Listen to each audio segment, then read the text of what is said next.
Welcome to Caseback Watches. My name is Tim, and in this episode we can laugh a little bit about watch snobs, right?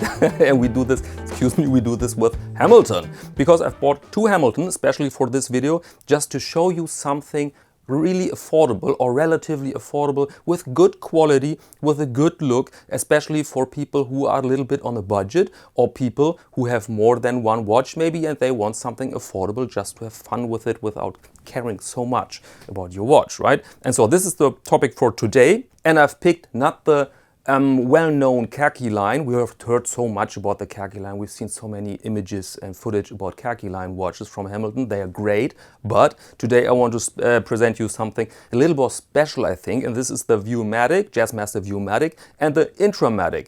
And so we have a very pure dress watch, which I will show you in the light box in a minute, and a, let's say, all-purpose watch you can use every day in every occasion.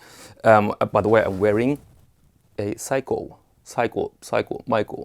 today, very affordable as well, cool watch. And both watches, the Viewmatic and the Intramatic, you can buy like that. You even can buy them used with box on and papers on eBay. It's really, really easy. And critics always tell you then, well, they are products for the mass market and they are products of the Swatch Group. And you know what? Correct.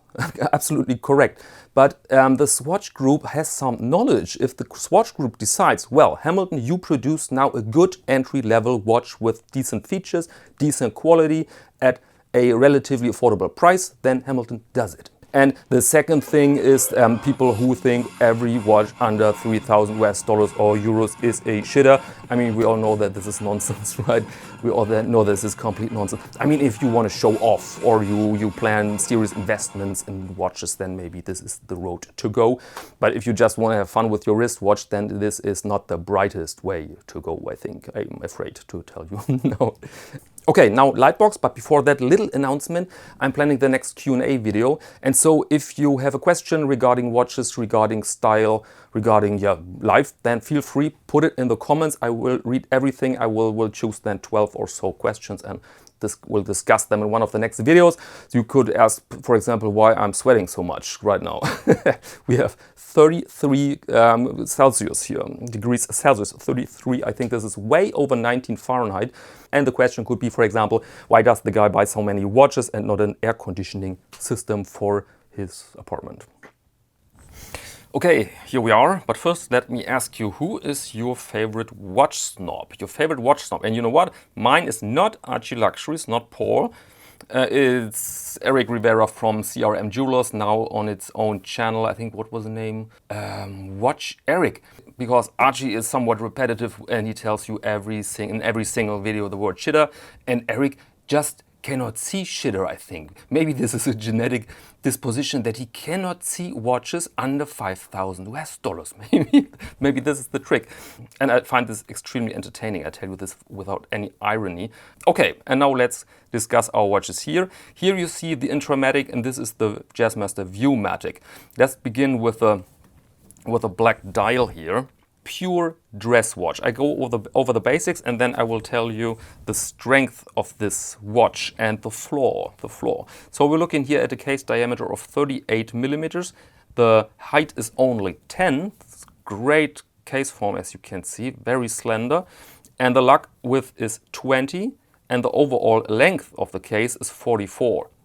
And so in my eyes, this is, you just cannot make it better in my eyes. You cannot make it better. 20 is extremely handy for changing straps. 38 is extremely good looking on the average wrist.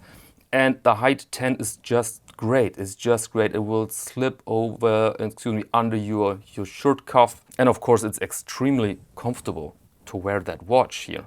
Inside is an EDA movement. Very good visible, everything. The caseback is attached with little screws, and so you cannot see so many points here where they try to cut cost. The strap is average, to be frank. This is a basic strap. It's not bad. You can wear it, of course. I don't feel here anything which feels low quality, but I would say average clasp. So these are the basics. But this video is not a commercial. This is not an affiliate video. I will sell those watches after the video, I think, but not on the channel. So I'm totally free here to tell you everything I want about the watch, and I want to mention especially the flaws so that you see every facet of the product. Let's begin with the dial and crystal. This is a sapphire crystal, obviously. This is basic nowadays.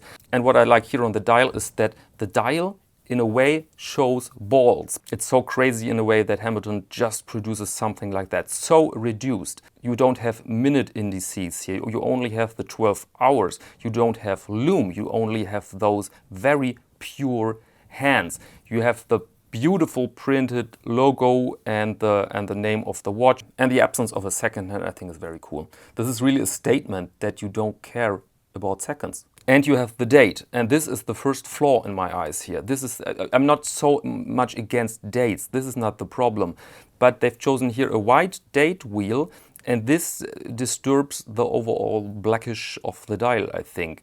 And this is to cut costs, I think, really cut costs. Because imagine this watch with a black date wheel and a white date font.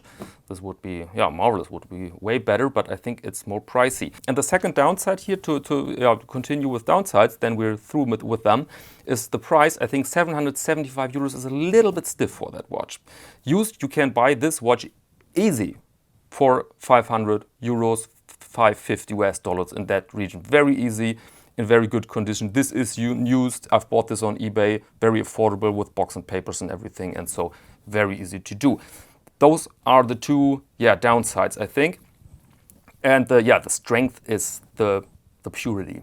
The purity, the design, the classy look, and especially the case form. I mean, look at this. You can see those case forms also on Junghans watches, where it works very well too. But here you have this nice case back and the slender lugs and everything. So in my eyes, the proportions and the forms, the contours here are really, really, really close to perfection. Really close to perfection, and that's this with an entry-level watch. And so operating the watch is pretty basic. As I said, this is an EDA. Position 2 is for setting the time.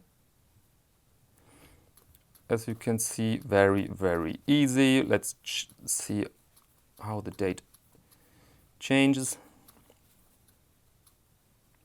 It's relatively stiff here, a little bit resistance. This is because the crown is relatively small, so it's normal.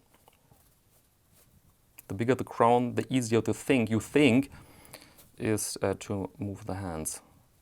So there it is, clock, very nice. And the quick set is easy as well. Position 1, and then you can change. Basic. Okay, this is all I want to show you here in the case of this watch, because I think it's a very special piece, and at least you should know that it exists. And if you are in need of a decent dress watch, then this could be really it. Okay, and now let's go to our second watch. This is the Jazzmaster Viewmatic, and you can see it's bigger. 40 is the case diameter.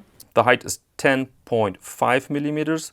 The lug width is 20 again, and the length overall is 49 millimeters, which in my eyes is often the maximum, which looks good on the wrist. And you can see this is not a dress watch. This is rather an all-purpose watch. You can wear it with this leather strap here as a dressier piece, but you also can wear it with something more casual here. And inside ticks an EDA. There it is, EDA movement. Sapphire crystal on both sides. And the dial completely different than the Intramatic. Here you can see very uncluttered dial. Date on the basic position with this typical angled form you can see often on Hamilton watches.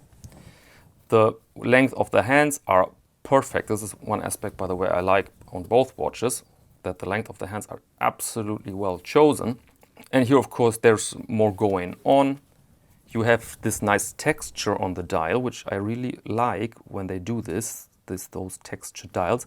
And you have an interesting mix of finishing components here. There are brushed lugs, the bezel high polished, sides are high polished, and the back is high polished too. I forgot to mention this here, by the way. This watch is completely high polished, which follows the purpose of a dress watch, I think. And operating the watch is same thing. Very easy, position 2. Oh, I love it. Do you hear this? Cluck, cluck. Very good, very precise. So there you are. Very comfortable because the crown is bigger. And with position 1, you can set the date as you see here. So very easy. Hand winding. Hackable. I mean, yeah, everything you want. And downside here, I mean, we don't have to see this overly dramatic. Every watch has a downside. There is not a perfect watch on this planet. And the downside here is maybe if your eyes are not super good, that you find the legibility not at 100% because there is little contrast between the hands and the dial. Or maybe I'm too picky, but I would like to see a little bit more contrast between them. Then it would be perfect in my eyes, but yeah. The strap here is the same thing. It's a little bit thicker or not. No, it's not thicker, but you have this printed alligator. I would throw this away the first day I own that watch. I don't like that, but yeah, matter of taste. Okay, and that's what I wanted to show you here. Those both watches which represent, yeah, a good standard, a good industry standard. And they both are very close to perfection if you see all the details, the ingredients, the features, the dimensions, the measurements. Again, I'd love to see this with a black date wheel. I'd love to see this with a little bit more contrast between hands and dial. Then it would be awesome. It would be really perfect. Really perfect. Here you see the Intramatic on my wrist, 17 centimeter wrist. And you see perfect size, absolutely perfect size, absolutely perfect size. And look how slender the watch really is. And this is the Viewmatic. Here you see the Viewmatic. It works, but the lugs are relatively long. And so I think this would be a good watch for a slightly larger wrist. This is here the maximum I personally can wear with those 49 millimeters in length. Okay, welcome back. As announced, Q&A videos in the making, so if you have any questions, then please put them in the comments. And if you want to see more watches and other images I find interesting, then please join me on Instagram. It's caseback_Tim. And now let me thank you very much for your attention and maybe until next time.